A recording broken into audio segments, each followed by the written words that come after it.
मंडळी, या गावामध्ये ना आपल्याला चक्क मारुतीरायाची पावलं बघायला मिळतात। या गावामध्ये ना आपल्याला एक ब्रिटिशकालीन वास्तू सुद्धा पाहायला मिळते। 21व्या शतकामध्ये ना मिऱ्या गावचे महत्त्व प्रचंड वाढणार आहे। जय श्रीराम मंडळी, आज आलेलो आहोत आपण एका रहस्यमय गावाला भेट द्यायला।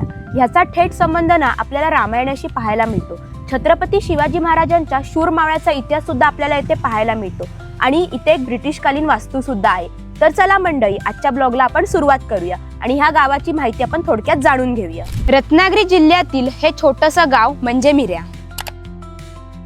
तर मंडळी, रामायणाच्या कथेनुसार ज्यावेळेला लक्ष्मणांना इजा झाली होती तेव्हा मारुतीरायांनी हिमालयात जाऊन एक संजीवनी पर्वत आणला होता। तर त्या संजीवनी पर्वताचा ना काळी मिरी एवढा भाग पश्चिम किनारपट्टीवर पडला।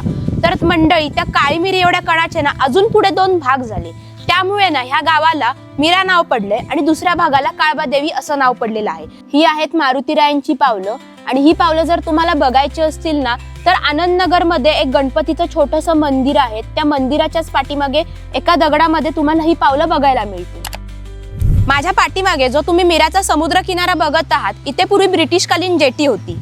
मंडळी, आता आपण ब्रिटिशकालीन जेटीचे पुरावे बघूया। ब्रिटिशकालीन इतिहासाची साक्ष देणारा हा पिलर जो 1940 मध्ये ब्रिटिशांनी बांधला होता। मंडळी, याचा दुसरा पुरावा म्हणजे हे ब्रिटिशकालीन डॉक। या डॉकला ना इथे मंडळी पूर्वी जहाजं बांधली जायची आणि असे सेम डॉक आहेत ना आपल्याला दिनामान्यात पाहायला मिळेल।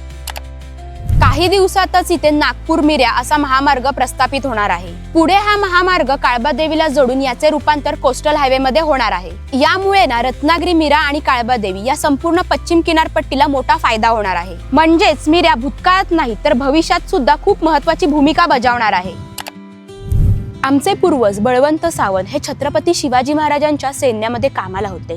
शृंगारपूरच्या एका लढाईमध्ये त्यांना वीरमरण प्राप्त झाले। त्यांचे शव एका मेण्यामध्ये टाकून मिऱ्या गावात आणले होते। तर मंडळी, आमच्या गावाचा इतिहास आणि ही जर माहिती तुम्हाला आवडली असेल तर जाता जाता आपल्या YouTube चॅनलला सबस्क्राईब करायला विसरू नका।